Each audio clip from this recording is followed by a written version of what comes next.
Old school laughs, you're in for a treat because we've got them right here. Flip City Magazine. Remember Mad Magazine? Then it went woke? Well, don't worry. Flip City has no chance of going woke. That's right. 4 times a year, you'll get an actual printed magazine full of jokes, stories, comics, and more, all about today's pop culture, entertainment, and woke politics. Flip City takes terrible entertainment trends we love to hate with hilarious parodies of Lord of the Rings, Stranger Things, The Walking Dead, Star Trek, Hunters, and more. Trust me when I say there is nothing else like Flip City on the market. So subscribe today. It will be delivered in print, or you can even get it digitally if you're one of those wacky Zoomers. Either way, follow our link and sign up today, and if you put in midnight, you get an extra 10% off. Check out Flip City Magazine today.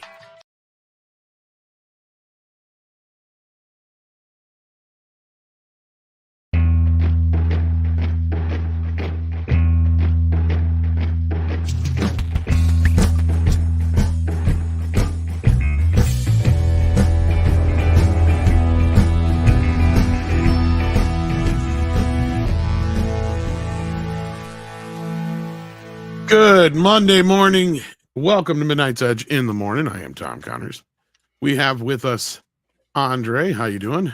I'm doing excellent. Greetings, everyone. Glad to be here. It's a Monday, and it's been quite a weekend, hasn't it? It has been something. We also have with us Paul Chato of Canada and ex-jail. Of Canada, yes. And I reminded Elon again, you're still in ex-jail. We also have with us Culture Casino. Hey, good morning, everybody. Happy Monday. Lots to talk about. Oh. All right. So with that, let's break into the morning here. We've got some super chats to get through. We got a few things to get into before we get into the political talk, which we will switch over to Rumble for. Now, when we go over there, we have a PayPal. I know we normally don't push this or talk about it too often, but because some of the questions and things you guys might want to ask us or talk to us about might be a bit more non-YouTuber, Rumble friendly even. The other half is Rumble, I guess, takes like 50% of the super chats. So with that, we're going to try and pin our PayPal link to the top of the chat stream as soon as Andre can figure out how to do so. And that way you guys can send us some questions now that you want us to talk about when we jump over to Rumble. But in the meantime, we have some super chats. So let's start there. But good morning, everybody. We got Patrick Robinson here with $9.99 saying, I had to remove friends from my Facebook due to jokes about what happened Saturday. Absolutely disgusting. They have shown their true colors, and I'm done with it. I've never been so angry. And yeah, as you see, Patrick is kind of being cryptic here because this is a YouTube problem. And this is why we're going to encourage people to use our PayPal today once we shift gears into different topics. Of course, we have some other topics before we get into that. We have some box office. We have some Disney. We have some other stuff to talk about. I think it's not out of the bounds of credulity that YouTube should not be a platform for certain subjects. It's an entertainment medium. It's a substitute for TV. Thank God we have Rumble. Let's just put it that way. But that we can switch over to. Right, exactly. And then once Rumble gets to the point where there's certain subject that it can't handle, then we're just going to go to smoke signals and so. But people should not be mad at YouTube for being what it is. No, you should be mad at Google because Google are the ones that have given the restrictions. And this is what I'm mad about. Like, I'm not really mad about restrictions when there are certain topics that we can't really talk about. I can live with that. What makes me mad is when they decide that you have to go with, like, if you're going to talk about this, you have to go with this narrative, even if that narrative is blatantly and provably false and always was. Okay, and that happened with a certain disease. Yes, certain. Well, not the disease per se, but the right. No, but the treatment of it. Subject matter. And yes, you're right that you either don't allow discussion around that subject matter, But to say that you're going to curate which side of the debate that you are going to allow, that's absolutely off base. Exactly. That's the issue. That's the issue. I agree with that. Yes. So that's kind of like my issue. Like if they just say, okay, this topic is not advertiser friendly, so we don't want you. That's, I can live with that. Yeah, I but think the moment when you go, if you mention this in even a word, we're going to label your entire video and channel, and you're going to have like a link to the official narrative, which is blatantly bullshit. And if you say anything against that blatant bullshit, we're going to take your entire channel down. But making that clear, it's like running a business. You explain to your employees what's expected of them. And I think part of the problems that we have in many of these platforms is that the rules are made up on the fly as they're required. They're often edge cases, and they are often following the politics of the owner of the platforms. So that's what we're objecting to, which is, I mean, ironically, that's what I built my Appalling News channel on. People are inherently do not like things that are unfair. They will tolerate a whole bunch of stuff, but people getting out of jail that shouldn't get out of jail, that shouldn't get out, people who are charged for X crime and they get 2 months, and then a person is caught with a couple of a bag of weed, and they go to jail for the rest of their life. We have this humans have this inherent ability to suss out what's fair or not, and this is what the platforms really need to nail properly, is just get the fairness factor down. I frankly was really happy when Google clamped down on the endless swearing on YouTube. At one point, it was really chill and cool to be the bad boys of media, where every second word was, what it was. And there was a hue and cry. What? I can't say F every 3 seconds. And then that kind of calmed down, and people concentrated on getting good content as opposed to. That was just me that griped. I was the only one, really. and oh yeah. So the thing is, when that got changed, that was actually, I think, good for everybody. But you're right. I think, Andre, you're absolutely right. Either pick all sides or no sides. Yeah. And that was not your ex crime. Your ex crime was, well, we're not going to get into that. No. My ex crime was a laugh. Now that I've told more and more people, they're going, what? I know, right? No, your ex crime was it was nothing compared to the last few days. I was just going to say. I absolutely. But considering the shit that I've seen come out of people going off of that first super chat we had, exactly. But we're going to get into that deeper when we get into the second part of the show here. Anyways, Proton sends in a very generous $20. Says, wow, absolutely amazing. People still just don't get it. Latest discussion I had with someone was because I don't vote, my opinions are invalid. They claim to vote Republican, but responses are all Democratic in nature. Isn't that weird how that works out sometimes? Then Packing Proton sends a follow-up with $5 and says, wow, because my first vote of someone I believe in would be for Trump, I'm willing to bet they dismiss it as invalid because they hate him. Shaking my head. Oh yeah. It is one of the weirdest things in history. I think I told this story before real quick. I was standing in line at a store one day, just happened to be talking about things. I think I brought up, or she brought up something about, we got onto the economy at some point. And of course I had made some sort of comment about how I had more money and things were better under Trump. And she literally stopped the conversation. She's like, I'm sorry, I'm not comfortable talking to you anymore about this. And she turned around and acted all awkward. So you could tell it was her fucking TDS had kicked in. Yeah.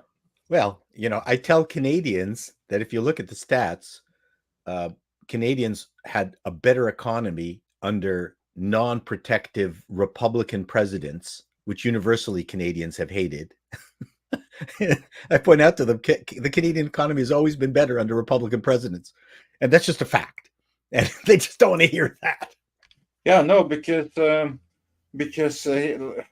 mean, that Ben Shapiro, he likes to say that facts don't care about your feelings. But the flip side of that coin is that their feelings don't care about your facts. Yes, and no, that's very true. And people like Candace Owen, her brain cells don't feel anything about what's happening, just in general. I've just started something. Sorry, I've taken us down to a very different path. I apologize. No, you're fine. We're gonna like I said, we're trying to hold off on this stuff. Yeah. No, but get to Rumble. Talking around it and what Andre said about Google picking a side. I think that's a very relevant topic to discuss here. It is. That's kind of like why we have to go to that green place. We probably shouldn't say the name of it too much because I just thought of that too. Yeah, exactly. But anyway, let's do the relevant super chats to not to the topics later, but to anything else that is not political in nature, and then we'll get into the box. Well, I was just going in line. Well, on that note, here's one that's more entertainment. Callum Lyle says with 5 Australian, I hate everyone in Agatha, My Gay Son. The actress did a 10-minute song calling fans emotionally attacked virgins. Attacking the audience always works. Yeah, I actually shared the song. Yeah, she did. The lead actress, who's a great singer. Yeah, yes, it's this whole thing. Yeah, I'm sure you've seen it. She did like this skit on TV where she was basically singing through the entirety of the MCU up until Agatha all along, the abbreviated versions. She concluded it by insulting the Marvel audience as a bunch of virgins. Well, yeah, guilty as charged. It was just the point. Yeah, I believe you have 2 kids who might dispute that, but... And they're well adjusted, as opposed to a couple of these videos that I've seen lately where 2 women with tattoos literally up their neck, on their face, with metal bits, complaining that they can't get a job, and they suspect it's because of their tattoo. But the people who they're talking to said, no, your tattoos are fine. I'm pretty sure they can't get through a metal detector either. That's true. Oh my God. And a few years from now, they won't be able to get the date either. But yeah. Yeah, no, I saw this and I shared it, and trying to remember the name of the original song that she parodied, but it's something Major Gentleman. I can't remember the actual name of it. Yeah. Culture, did you see this song, and did you have any strong thoughts about it? No, she can shove it up her ass. I remember my parents complaining about rock and roll, but rock and roll, you can stop listening to it and put a suit on, and no one will know the difference. Or you could continue to listen to rock and roll, put a suit on, and no one know the difference. But if you got snake tattoos coming up your face, and you've got giant, holes in your earlobes. I mean, that's not something that you're going to be able to get rid of by wearing a suit. Anyways, I would love to talk to one of these women and find out what it was that motivated them to completely deface themselves in such a way. Problem is that by the time they're willing to talk to you about it, they probably have the same question. Probably. Because then they will have reached a stage in life where they wonder, what the hell was I thinking? What was it? By that time, they probably won't be able to answer that question for you. They'll be busy to try to... Yeah, exactly. And then Callum Lyle says with 5 Australian, if the Palestine woke people in, like Sobra in Falcon movie, they're betraying themselves as usual because she's Israeli. Well, I think that's why they don't like Sabra. And Blue Knight, Blue Moon is actually Jewish in the comics, but wasn't in the series. But anyways, what can you do? Well, yeah, I'm not. Do you think it's the costuming, the uniform, the super suit that they'll take offense to? Well, it does have the Mogan David on it. So yeah. Well, there's a group of people now who are going to be perpetually offended with this because that's an industry. There is money to be made to be offended. Well, the problem is we have to figure out a way in the next change of power how to eliminate victimhood as an industry. You know how? Ignore it. Well, and that's what we'll have to do. But well, that's what the customers have to do. If something reeks of victimhood, do not spend your money on it. We need to call out their path to money, which is Davro. The way of extracting your catastrophic mistake and turning it into your victimhood, beginning to end. The gaslighting structure that's out there in the world. Yeah. Well, we've got a couple more super chats that have to do with the upcoming topics at hand, especially Hollywood's reaction to the current situation. So we're going to hold on to those for just a few minutes, and we're going to get into the basic topics this morning, like the only favorite one of Culture Casino, box office. Weekend box office. Yay. It's kind of where we're at. Despicable Me set some amazing records this week, not just this fourth iteration of the Despicable Me franchise itself, but the overall franchise that revolves around the Minions. It actually made over $5 billion as a franchise. It did so with an additional $44 million this last weekend. So big numbers at the box office with only a 40% drop. That's a significant hold and an impressive way to stay on top.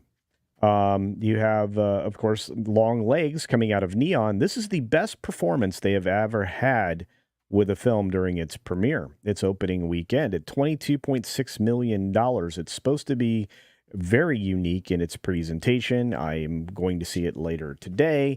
And it has a Nicolas Cage in it. So whatever Nicolas Cage is in, that seems appealing to people. Overall, though, I think that this hold for Inside Out is pretty impressive.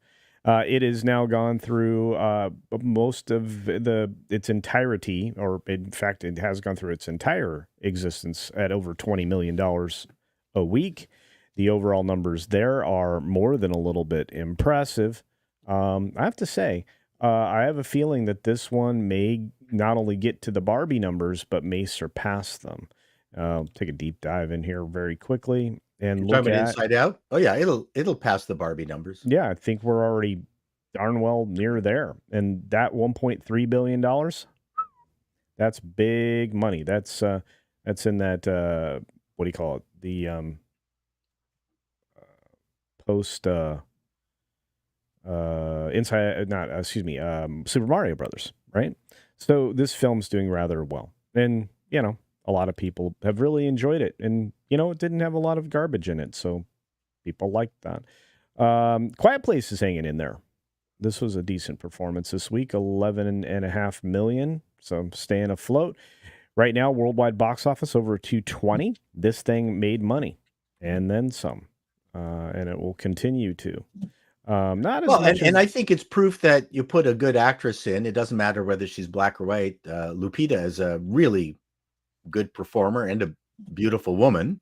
Yeah. In an interesting, premise. And we're the haters. I have not read a single tweet or mention about the characters in this Quiet Place. How come? I don't know. That's a good question. It's one of those things. It's a quiet place. Well, it's one of those things I think we should write down because, they are always trying to come up with examples of all of this, supposed racism. Yep. Right. Yeah. And they're not doing a fantastic job when you can immediately point out that, well, where was it here? Where was it there? You're looking at a film with a $65 million budget, and it's already in that wheelhouse of close to $300 million. Where's the? Well, I mean, for me, my experience has always been Hollywood has strived for the very best performer they could possibly get for the best amount of money at that moment, and for me, Lupita is a stunning actress, and I'll watch almost anything with her in it. So, and then they've got, they hire this woman, Amandla, who can't act, for for the Acolyte, and what are they going to expect? Yeah. A mandala. Mandala. What did I say? Fly You did. Mandela. It was fine. Yeah, you were fine. Fly Me to the Moon was a weird one.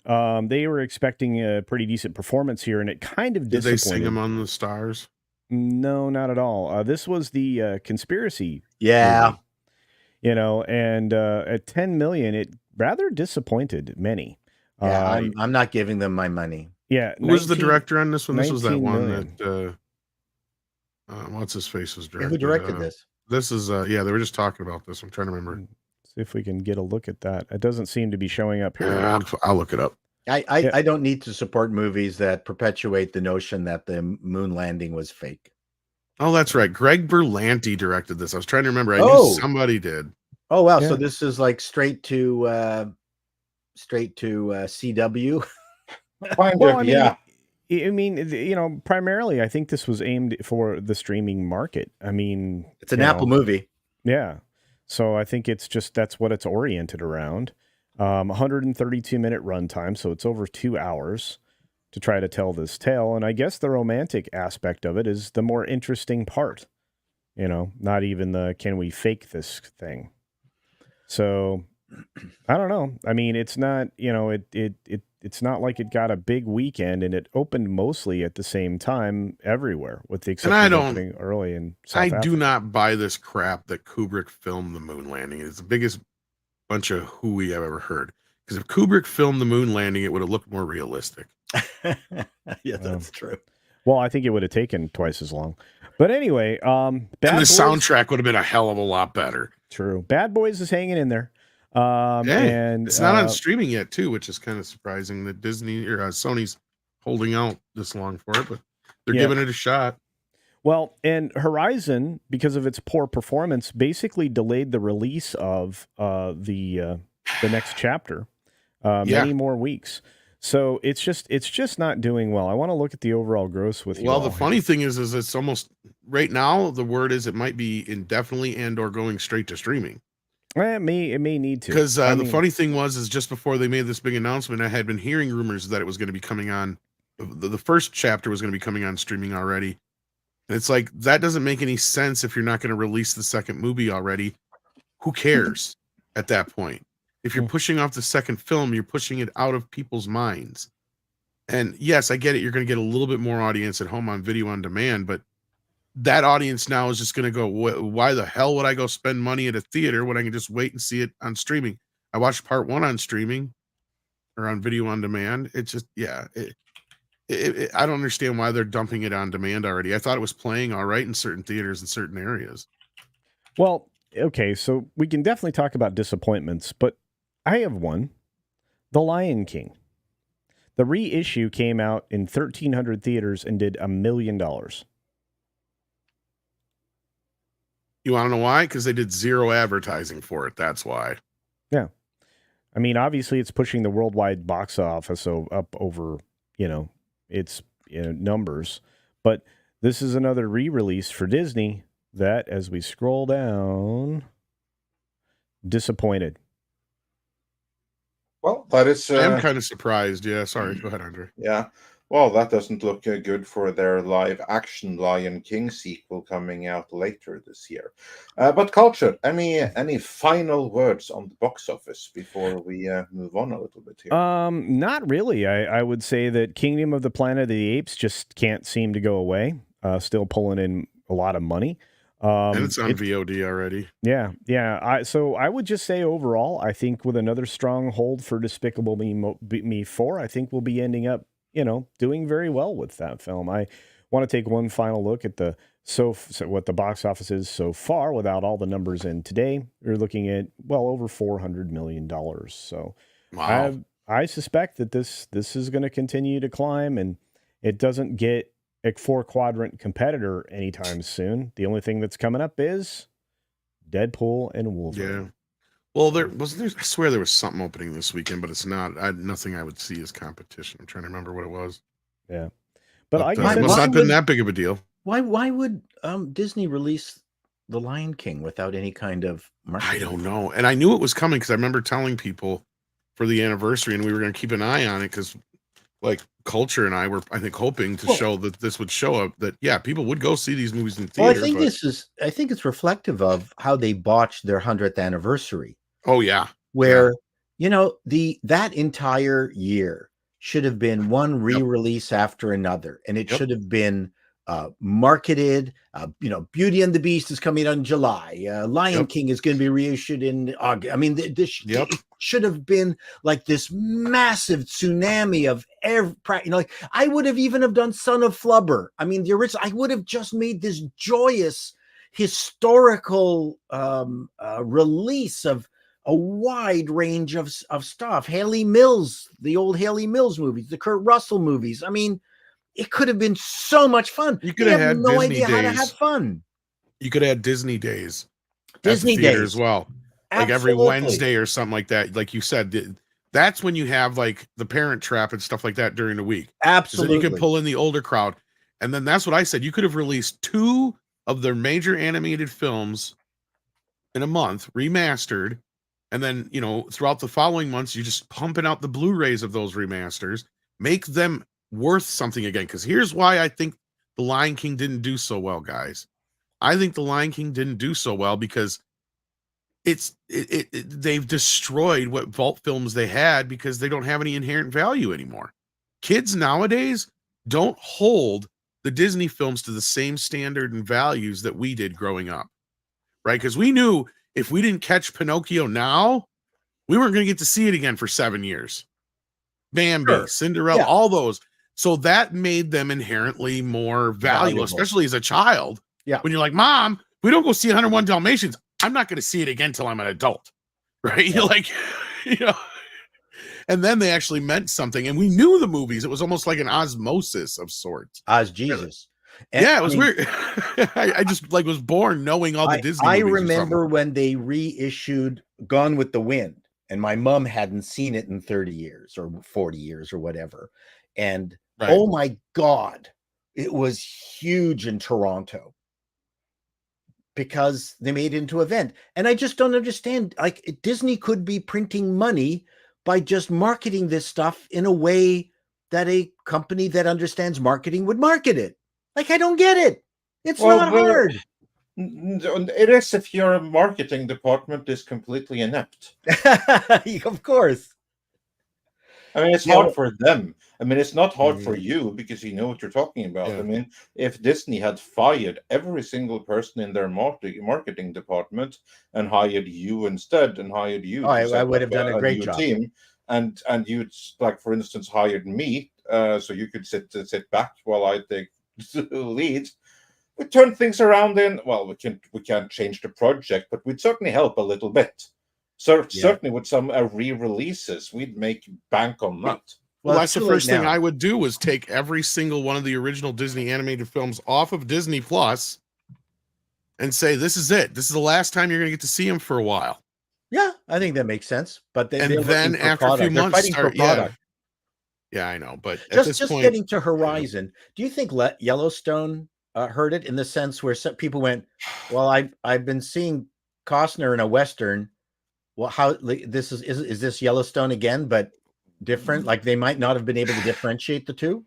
I wish he would have just used Yellowstone as a platform for this and used. Well, he doesn't like. He's had a fall. I know, which is silly because I don't know if you were here the Monday where after I saw the film, because I was the only one who had seen it in the panel at that time.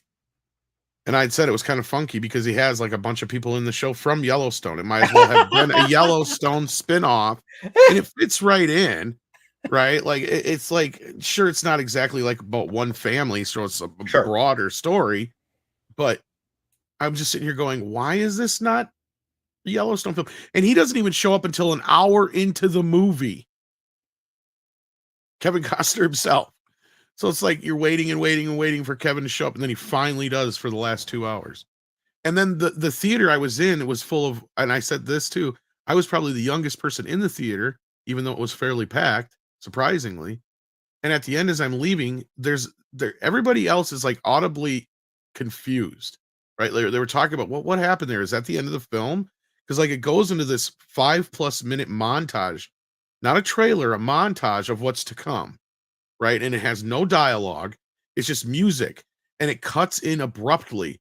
So they're just like, is this how the movie ends? And I finally just had this tinge in my nose going, okay, I got to tell these folks. So I turned and I said to him loud enough to where everybody in the theater could hear, by the way, that last 5-10 minute montage thing, that's a trailer for a movie that's coming in 2 months.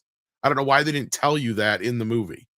Because it is, unless you're paying attention to the advertising, paying attention to the poster, knowing what you're getting into, you would expect this movie would be 3 hours and it's over, right? No, these people are confused because the way it shoves you through the aspects of what's to come in the second story, it almost kind of feels like it is kind of wrapping certain things up because you kind of see events that are coming. You're like, well, now I don't need to see that. Like it was just kind of weird how it wrapped up. So everybody was just confused. And the movie doesn't flow like a regular movie. It runs like a show where you're literally dropped in and out of these characters' lives. I mean, it's all in the same kind of time period, but there's no like cutting or flowing or crossing of the stories the way that you would normally see in a film, right? It's just they all feel so separate. And eventually they are going to combine it, but it's just the point of how it was done. It was just like you're watching it, scratching your head going, why ain't this a streaming series? And that's everybody's review that I just gave you. That's everybody's review. Well, it was, again, it was definitely targeted for that audience. So, Paul, your wonderment is, is understood because this should have been a streaming thing. And I think Tom has made that point multiple times. I think he's 100%. Oh, everybody has. That's like everybody's review of it. I think there's only been 1 or 2 people who haven't said that, and they come up with another reason why they say it, it should still be a film. But it's like, no, it shouldn't be, because if you can't tell your contained story in one movie, then at this point, what are you doing? This should be a mini series, not a movie. Well, it shouldn't be 3 hours long. This is going to be a clarion call for me that you just make the movie a regular movie link, please. I have no interest in spending extra time trying to come back to watch part 2. I'm still pissed off at Dune 2. That may have turned me off of long movies with sequels forever. And I brought this up with Script, and I speculated, and I don't know, you may know a thing or two about this too, Paul, but I suspect that the reason this has to be a film and not a series is because Costner probably has a non-compete with Yellowstone. So he can't do it as a series. That's what I think the problem is. Actually sounds very plausible. Mm-hmm. Because I talked about this with Script. I'm like, is that the only thing? He's like, yeah, that kind of makes sense. Or at least it seemed like it made sense to him too at the time. Anyway, I don't want to speak for him, but yeah. So like that being said, and getting past the whole Horizon thing, I kind of have a hard time feeling bad for Costner because he kind of did this to himself. All he had to do was finish off Yellowstone, and he could have went and done anything else he wanted in the world. And he would have it would have been his oyster at that point, because he made his comeback. He finished up Yellowstone, get the hell out of there. His character is kind of getting to the point where they don't even really know what to do with him anyway. So, I'm not going to get into the whole aspect of it, but like, yeah, I think it would have been better off for him to finish up the show, bowed out with his character, and then did this on his own. Or done it through Terry with Sheridan anyway as a producer or something, because at this point he's never going to finish this. He was in the middle of shooting part 3 and he ran out of money.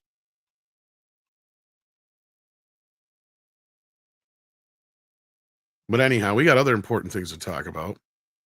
And I remembered the movie that's coming up this week too that might be a little bit of competition for the stuff culture, and that was Twisters. Surprisingly, is getting a lot of buzz. In fact, I think right now it's got a higher rating on the Rotten Tomatoes score for the critics than the original film. Okay. Well, I don't understand that, nor does it matter all that much. The critics are saying it's just basically old school Hollywood disaster film fun. Does anybody? It's kind of the vibe I'm getting. I don't know. Maybe it is. I didn't care for the first one, but I understand why people liked it.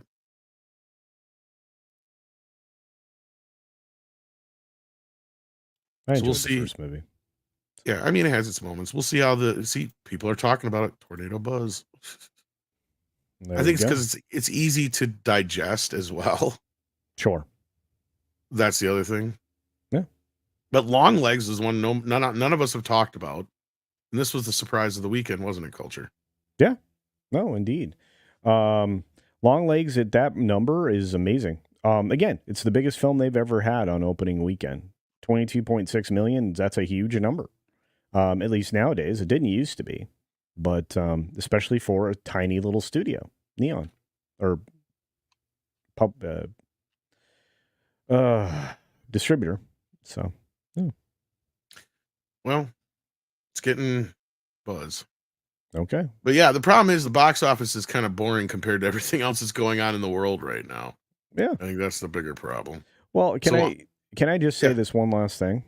Go for it. It wasn't a great box office weekend. Well, I got to imagine it also fell off a cliff after Saturday too. It did. It only made out of the 28 films that wide releasing, or not even wide releasing anymore, but of the 20 films that released initially to some degree of wide, it only made 124 million domestically. So lower. Well, number. when stuff like this happens, theaters and stuff like that, attendance just drops off. Yep. So, on that note, we're gonna head over to YouTube very soon. The Green Machine real soon. And when we do, we encourage you to use the PayPal app to send us questions and comments for everybody's safety involved. Mm-hmm. So yeah, it's not just for you guys, so you guys can say whatever you want. Of course, that's a plus, right? But the other problem is for us, we don't want YouTube getting mad at us. So there's that helps, and Rumble as well. Yeah. They kind of take half of the money, so yeah. Indeed. But meanwhile, we're going to address the box office super chats we have gotten. Yes. Joe Pat 87 says for $4.99. TLK fared better in this weekend's reissue. The Lion King fared better in this weekend's reissue than any of this year's Pixar streamers. Yeah, that's telling. And That's yet true. it was barely over 1 million. And if it were promoted more, even for their most cinematically adept film, Disney seems to rely a little too much from casual walk-up traffic and their ability to command screens. He says in a follow-up for another $4.99. Yeah, I would be interested, Culture, in seeing how much they actually put into the advertising of this. All $10. I haven't, and they didn't. I mean, this didn't get the support. I'm trying to remember how I found out about it. It was like on accident. I think I just happened to be looking up. It was like 2 weeks ago for like movies or something, and I was looking up the live action. I was like, why have I not heard of this? And I've been to the theaters a lot recently, and watching stuff, and I'm like, how come I didn't see a trailer for this? This is very bad form for Disney. Again, Disney is struggling at every level right now just to do basic things. And, whether that's a matter of who you've hired and, told you want them to do something, that's pretty wild. Yeah.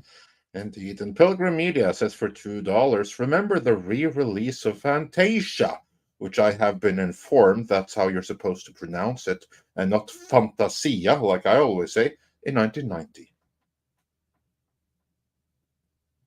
I very vaguely remember that re-release. That's how I first heard about it. Well, Fantasia was one that it was always a big deal because that one was like the least of the ones they would re-release, it felt like.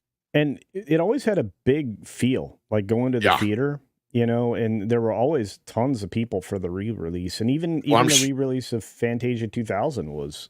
Yeah, I was going to say, and I'm sure Fantasia sold a lot of laser discs as well. Yeah. That was one I remember. All my friends who had laser discs had Fantasia.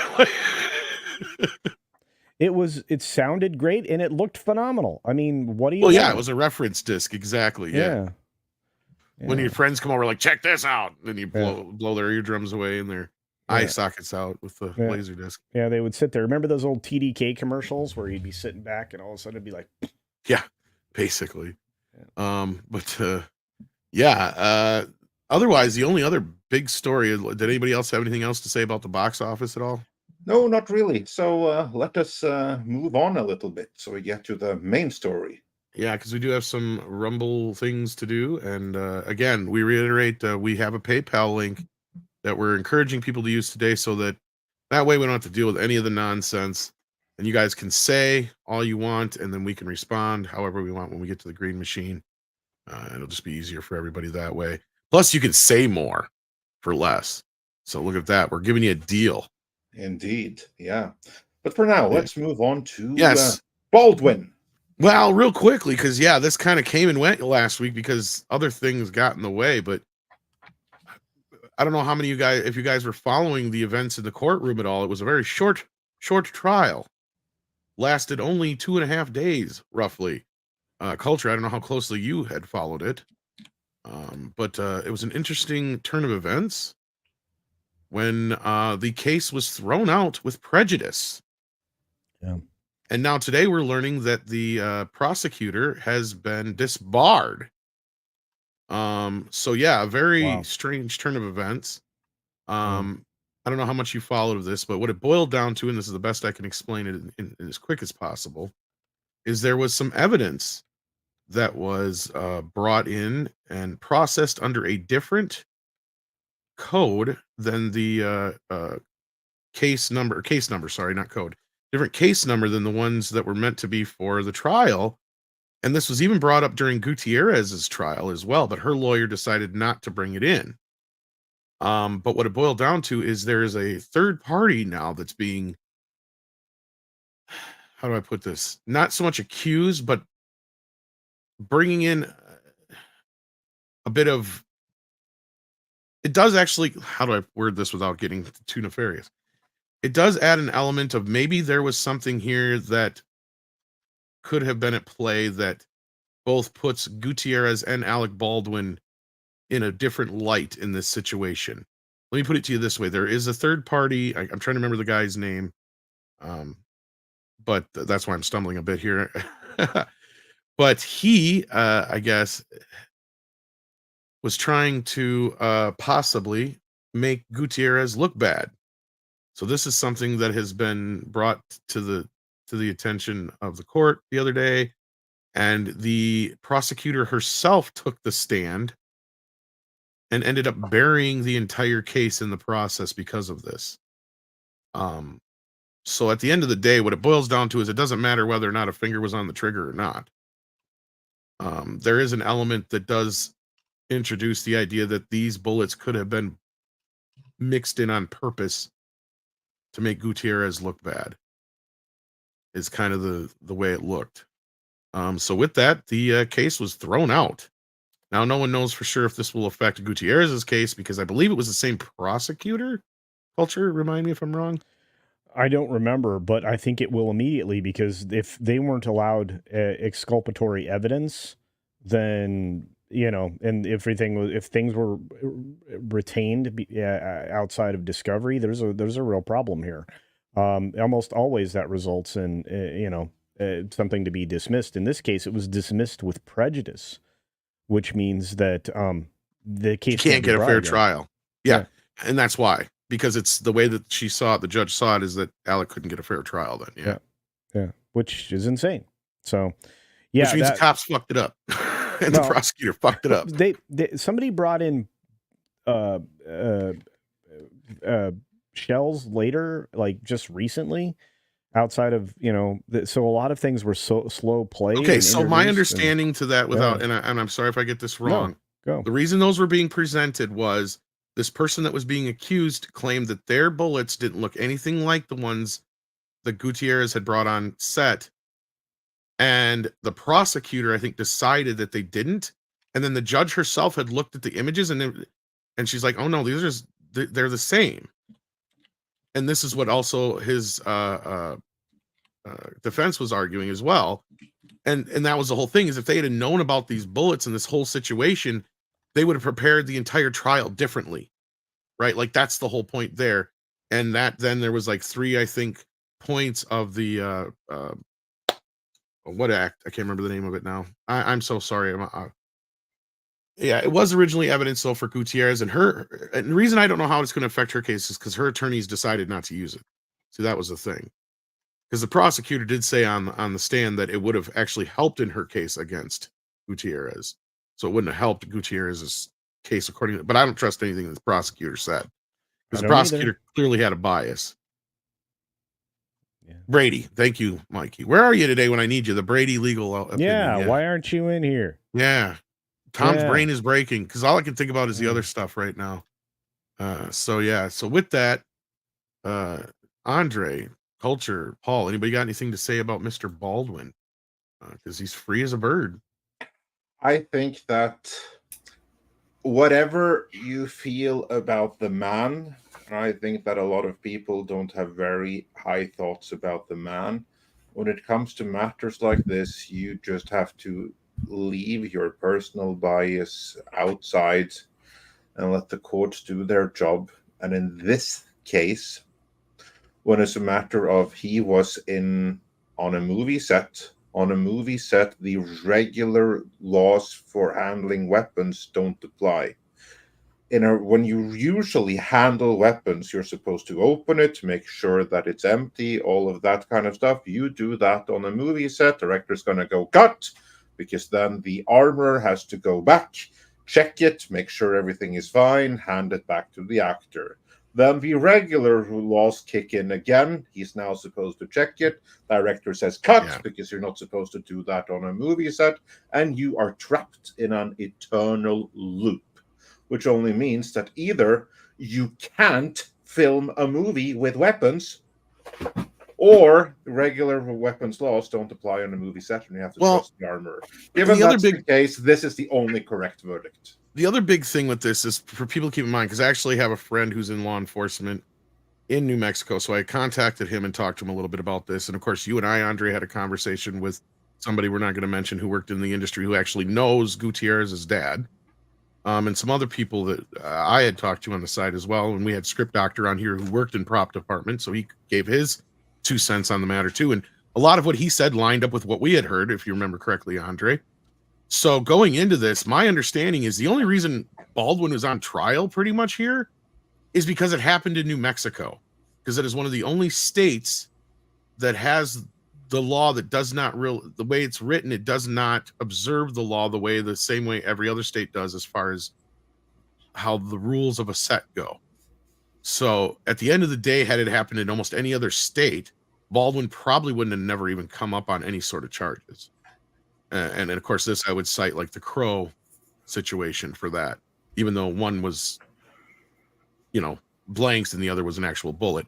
Hey, Mikey. But that's what made this case so much different than any other case in the history of film, is you had actual rounds that were mixed in with these other bullets, right? And Gutierrez, I would say, failed in one of her jobs in that she only, according to when on trial, she only checked 3 of those rounds that were in the chamber at the time, or in the what do you call it, Mike? The revolver. Revolver, yeah, that were actually in the revolver? I'm not a gun dude. Yeah. So she only checked 3 out of the 6 bullets, and of course, one of those 6 bullets happened to be the fatal bullet that she didn't check. So that's the thing, is I still am not sure it's going to really help out Gutierrez's case at the end of the day. Well, this shows what money can buy you. Money, I was criticizing Alec Baldwin's legal team because it wasn't a criminal defense team. But what his team is good at, the ones that he hired, is these attorneys that he brought in from out of state, is they are pretty well experienced trial attorneys. And what trial attorneys are great at is finding any and all loopholes in the law from a process standpoint. We never got to the meat of this case. He was never found innocent, guilty, acquitted, none of that crap. The merits of this case, it never even got there. What great trial attorneys are great at, though, is dealing with what is the process and what are the procedures, and how can I use legal precedent of procedures and law so that I didn't even have to get to that. Because you're right, Tom, in New Mexico, the law there was a case back in 1955 that went all the way to the New Mexico State Supreme Court. And if it wasn't for that case, then I wouldn't have been so vehement about my opinion on Midnight's Edge After Dark that I've had for 2 years now, that he was going to get convicted.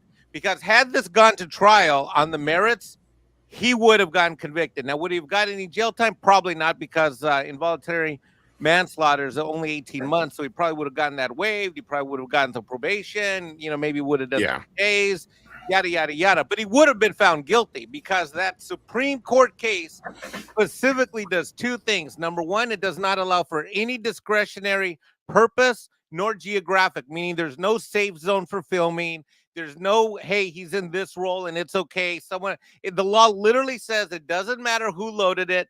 It doesn't matter whether the guy knew that it was loaded or not, or whether or not it had. Literally, the case says it does not matter. Yeah. You shoot somebody and they die. Then that does not exist at all in California. The law is written in a lot of states, my understanding either for that. A ton of states. And so a lot of people, like I'm in the big time in the gun community, and it's been funny for me to watch because I know so much about film and productions and stuff by being around you guys and script. I know what I know, and also I did, I mean, look, and I'm also a gun guy, right? But I've been watching the law enforcement opinions all over the country, and they vary, and that's because the law varied. And so what this proves with Hannah Gutierrez is that, look, she used a cheap local lawyer.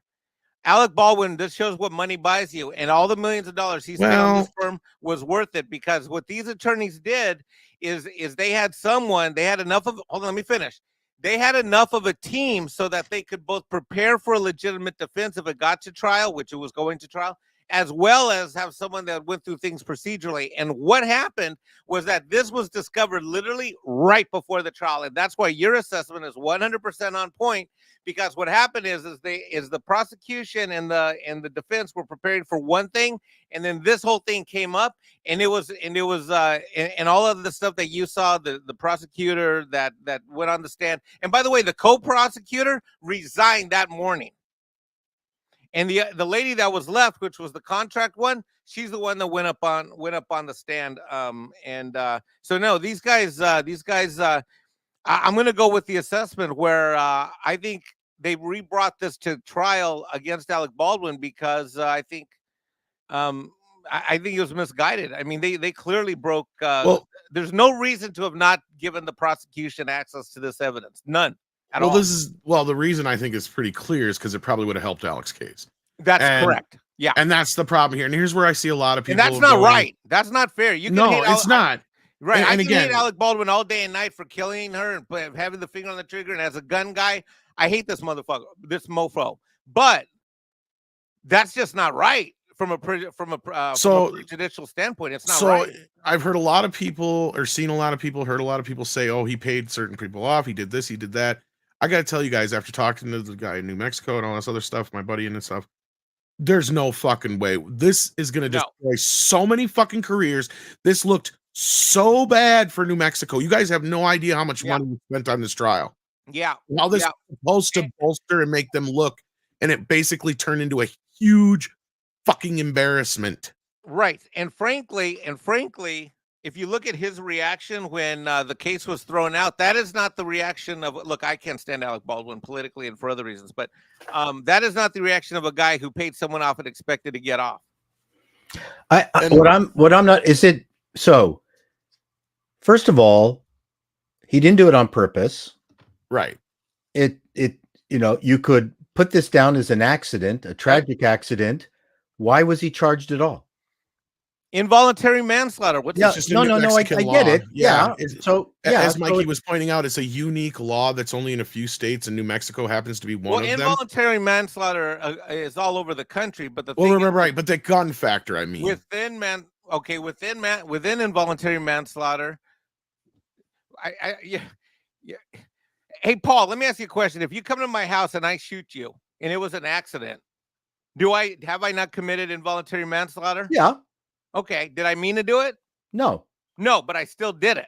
Right. And so then there's this curious notion in the United States of punishment versus whether this person is a danger to society. And that's why the prison sentence is only 18 months versus life. Right. Yeah.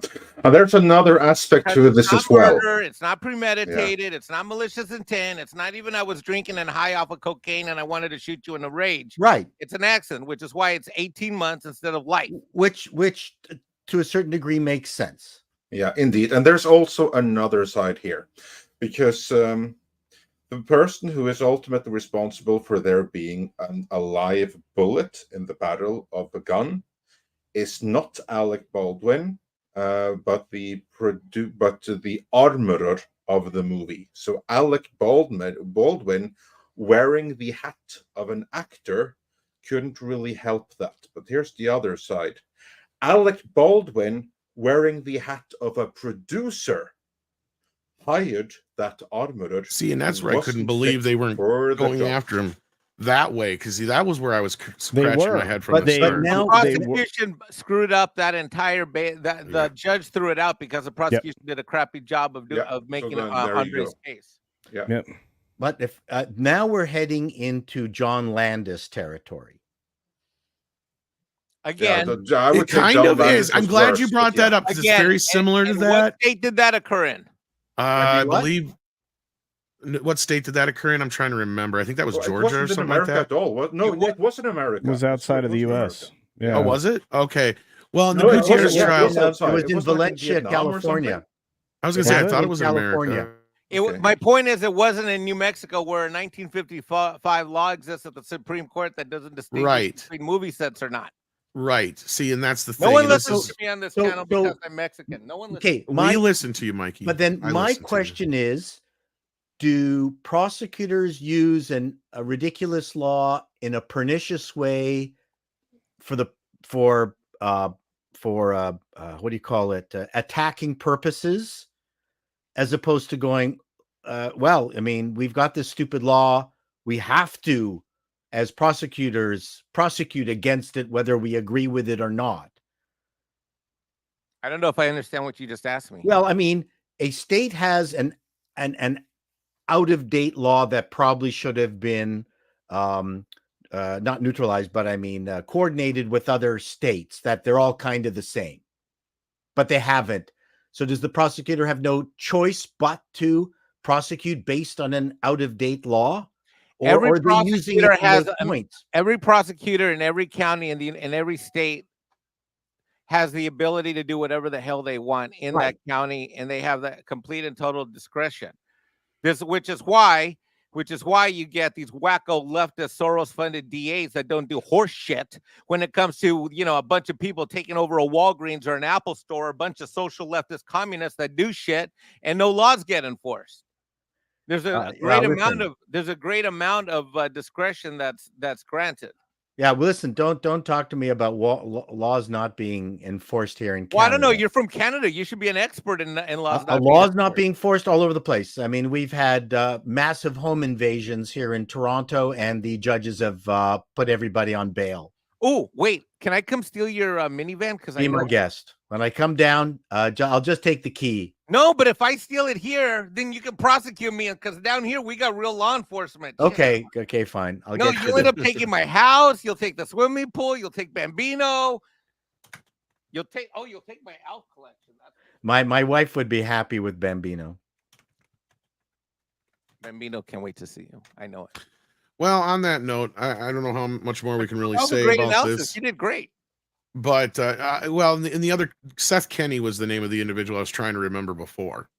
So this is somebody that I dug into a little bit. And yeah, I mean, there's enough reasonable doubt now that this guy may or may not have actually played a role in these bullets being mixed in with the other ones. And that's the part that's going to, I think, either trigger something for Hannah. If not, they're just going to throw the whole case out because of the embarrassment and everything involved. That's the other possibility, I was told, because this case was way too big for Santa Fe, New Mexico, Albuquerque, wherever the hell this was in to handle. This is and look, frankly, I gotta wonder if look, I hate to say this, but I gotta wonder if this wasn't deliberately done at somewhere along the way, like something like a round was mixed in deliberately. And I can't believe I'm saying that, but that's where I'm at now with this thing. Well, and if you look into it, it almost does sound like there could be reason to believe that this Seth Kenney guy had a bias against Hannah and wanted her to get in trouble. I know it's a salacious claim, but that's kind of what's out there. And once you put that out there, that puts a reasonable doubt into this being basically negligence, right? Like that's the other thing that puts a whole nother element into this case. And the fact that Alec didn't have this evidence to be able to prepare his case, they have a point.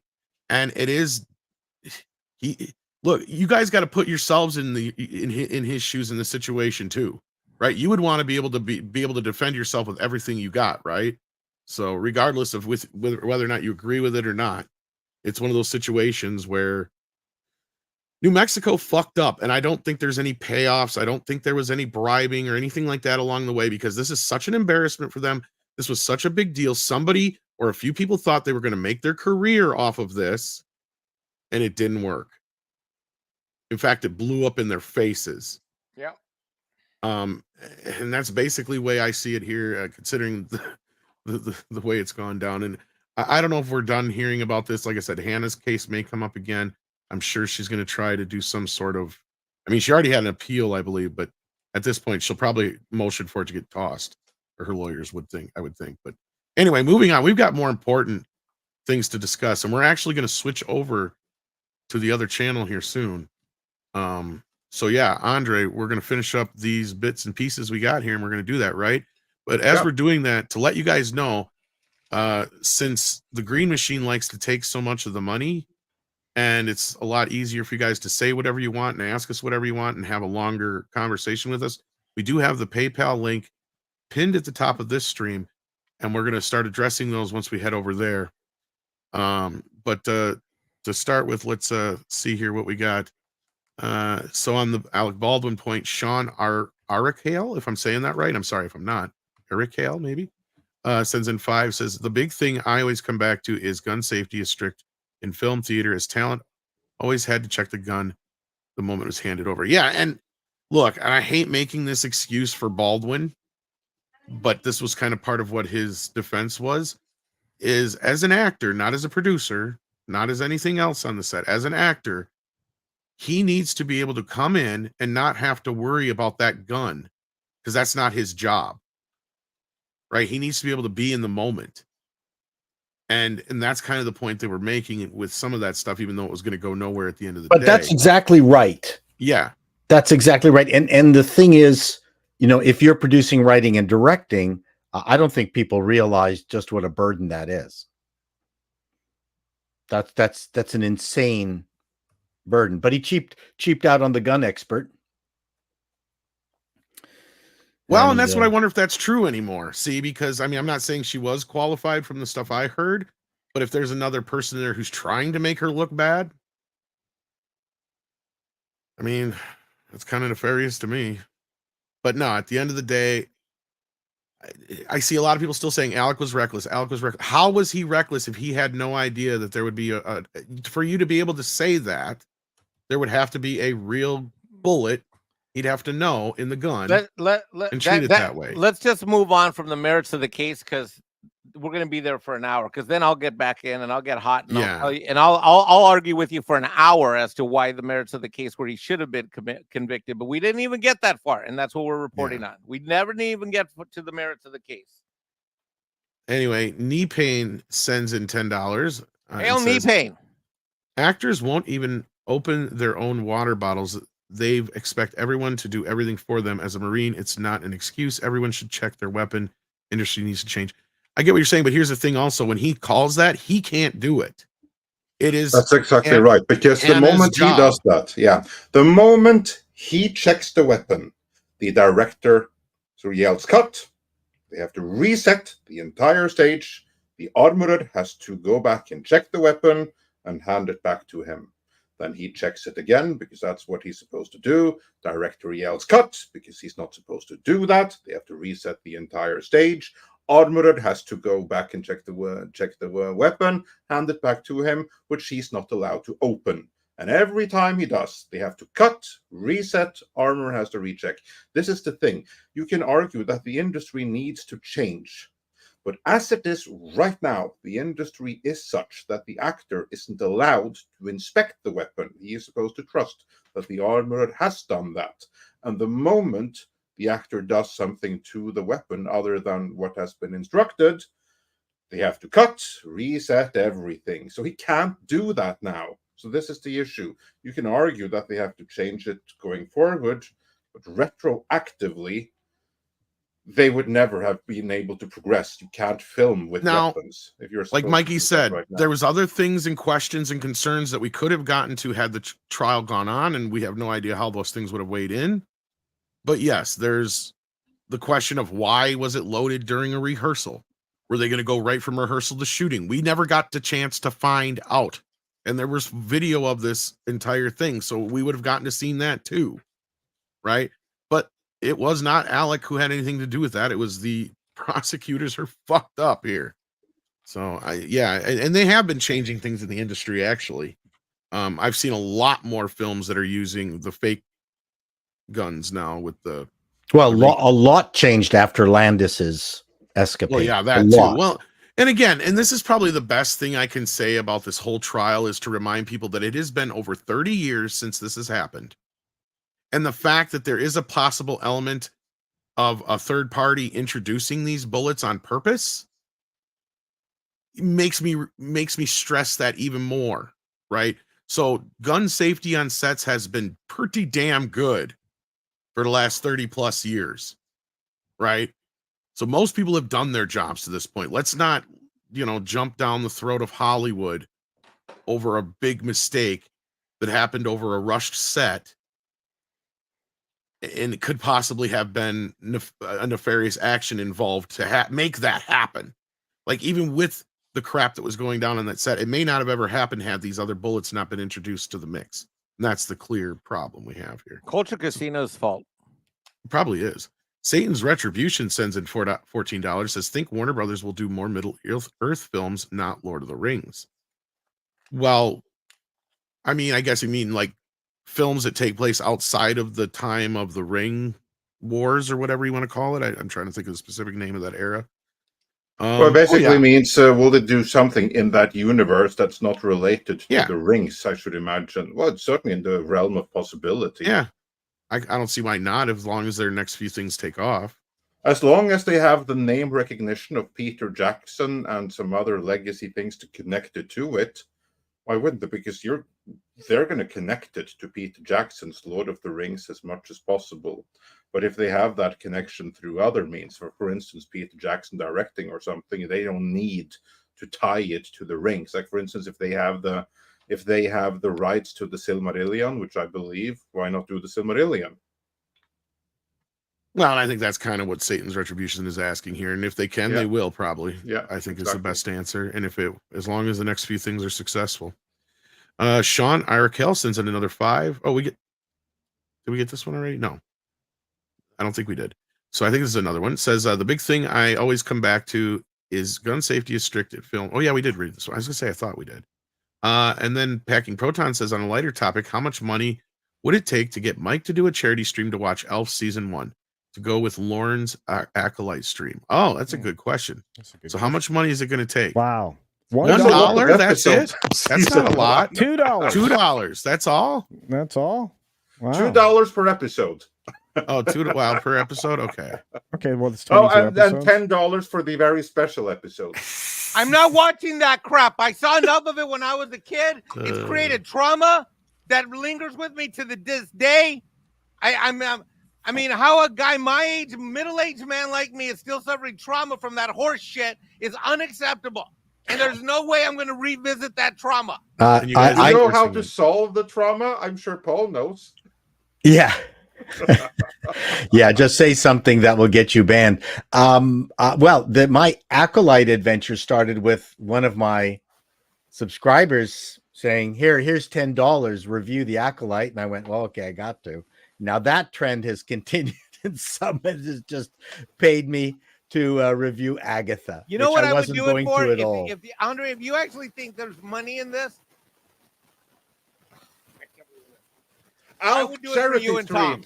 I'll go one step further. One of the reasons why I'm so pissed at Shout Factory. For this channel, for you and Tom, Andre, I would do it for you two guys. But that's...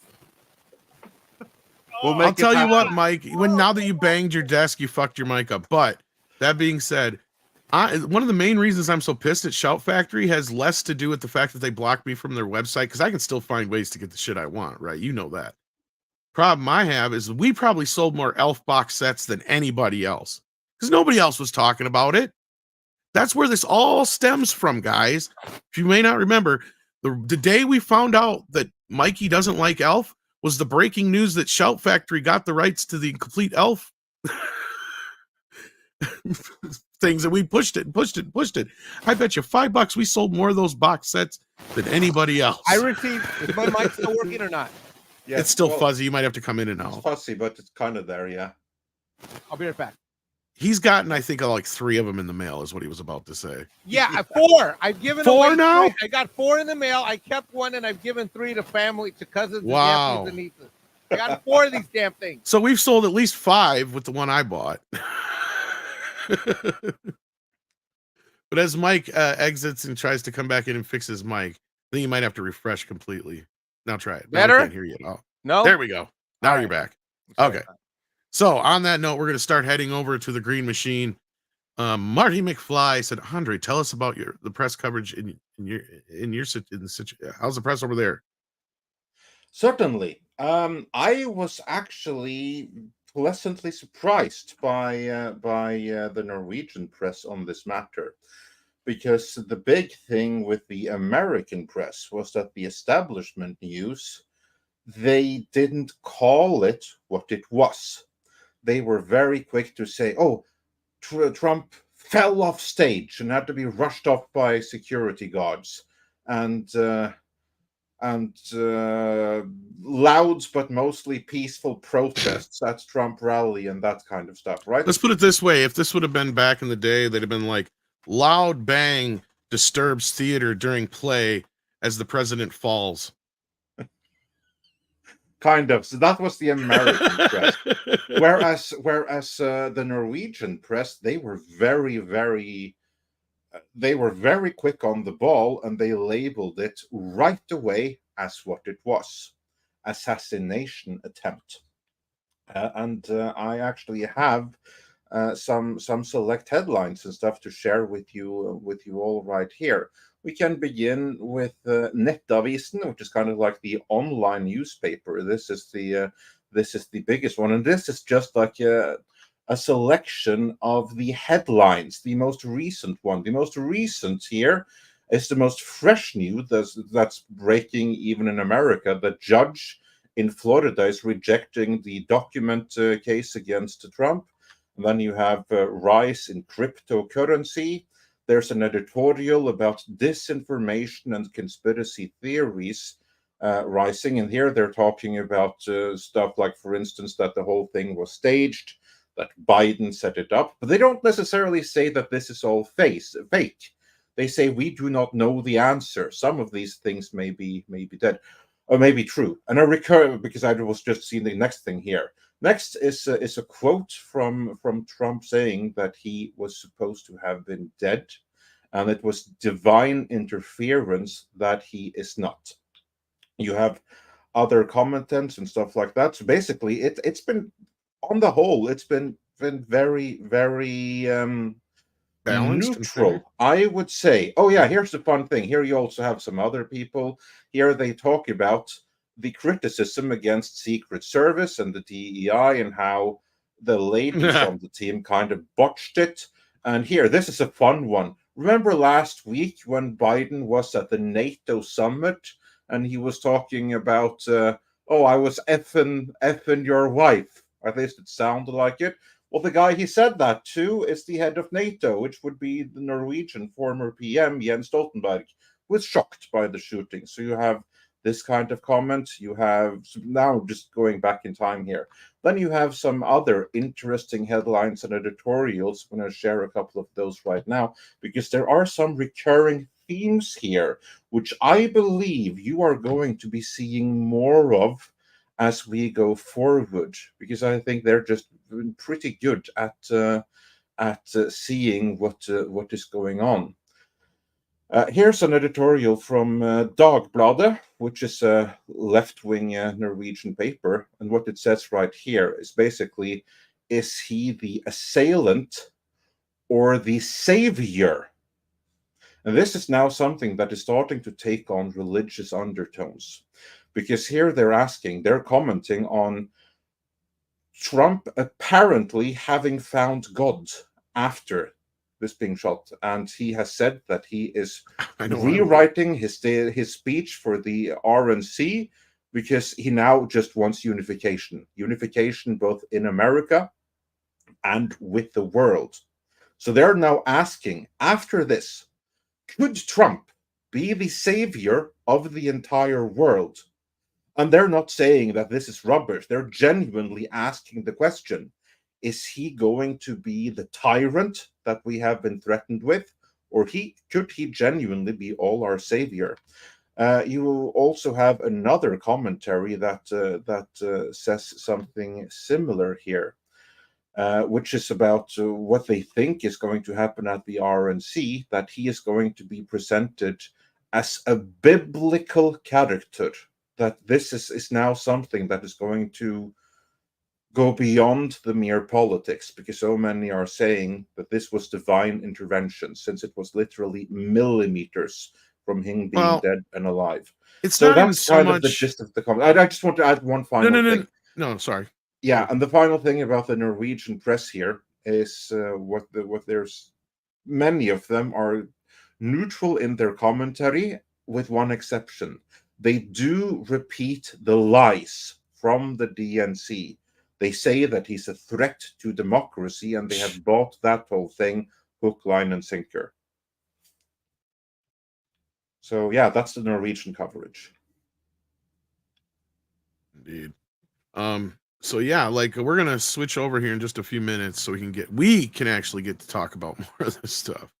Because on this side of things, it's really difficult without worrying too much about getting shut down. But on that note, Hollywood is losing its mind, along with many people online. And Abdulio sends in $2. Says, saw the latest statement by Jack Black. Well, actually, it was Kyle Gass who made the actual statement, and that would be his partner in crime and Tenacious D. And for those who don't know, basically what happened was it was Kyle's birthday, evidently, at a show. Kyle blew out the candles on the cake, and his wish was for not to miss Trump next time. And this is the kind of thing that keeps trending with certain people online, and a lot of rhetoric we've seen out of the media and Hollywood. And we're going to get into that when we get to the Green Machine. But yeah, I did see that this morning. And I was already upset with Jack for all the stuff he's been doing over the last few weeks to go all pro Joe. But let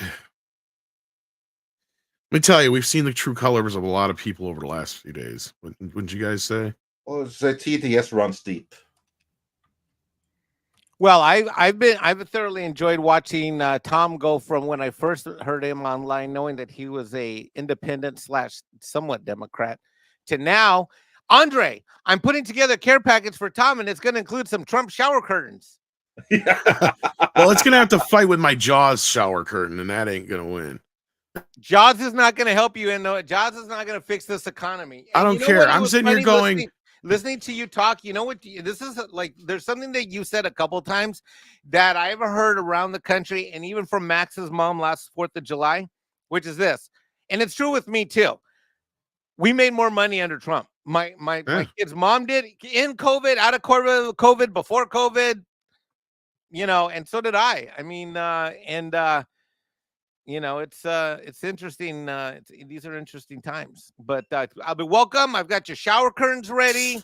I've also got your little nighty-night cap visor that you can put on a sleeve, and then it has Don on this one, and then it's got Don Jr. on the other one. So when you sleep, you can just meditate. Dave Chappelle had the funniest line. I think it was his opening for SNL, and he talked about the fact that now he's a millionaire. He prefers Trump's tax plan. I thought that was a very honest, interesting change that matched his changed lifestyle, bitch. Right?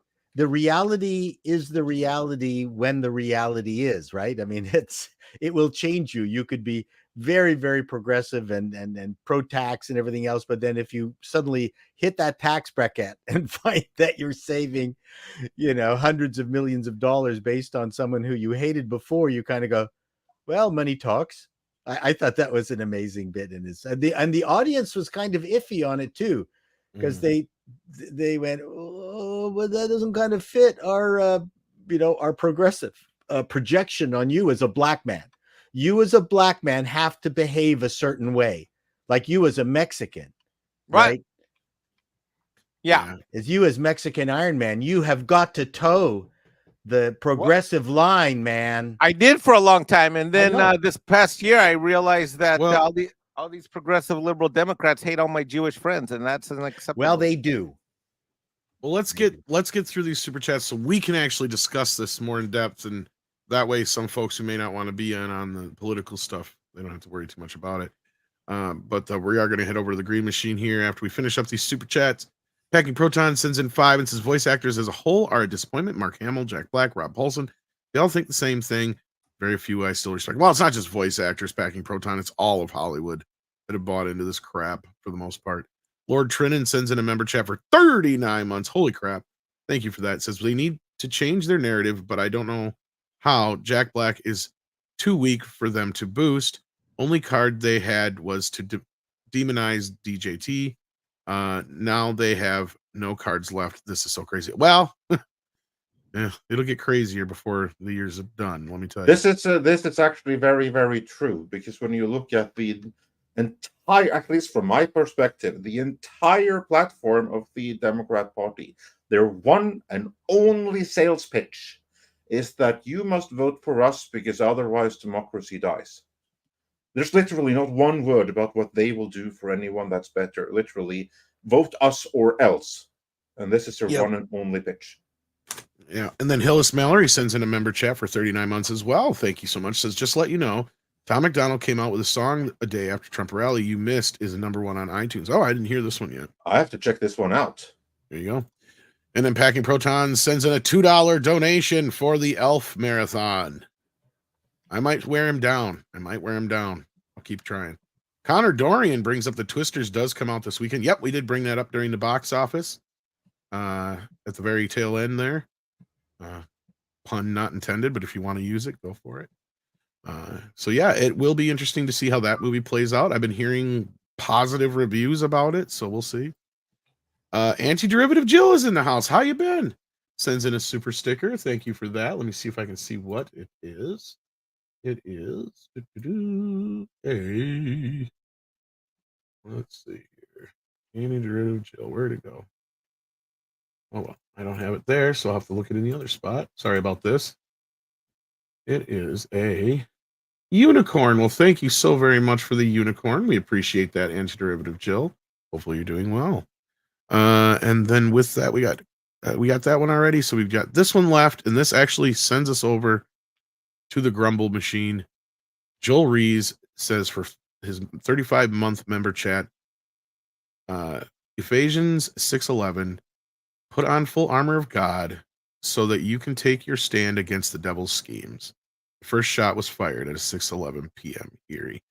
Yeah, I mean, talk about divine intervention. We're going to get into that in just a few moments. Sabretooth Raptor sends in $2 and says, saw Twister's new movie on Saturday. Yeah, I got some preview screenings this week, and that's where I've been hearing some of the buzz too, I believe. I could have went and saw it last Wednesday, but I didn't. I probably should have. Who knows? Seems like anytime I see a movie, we don't get to talk about it very much.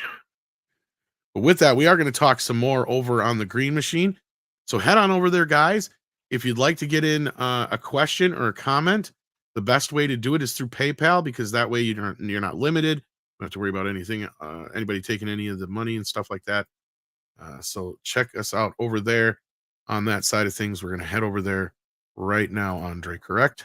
Indeed. So let's get ready to R and Umble. And just go and find Midnight's Edge over on the place that begins with R and ends in Umble. And, so we'll do this and head over there. So open a new right there. I'm sure the mods will help out with that. Yes, indeed. Well, bye.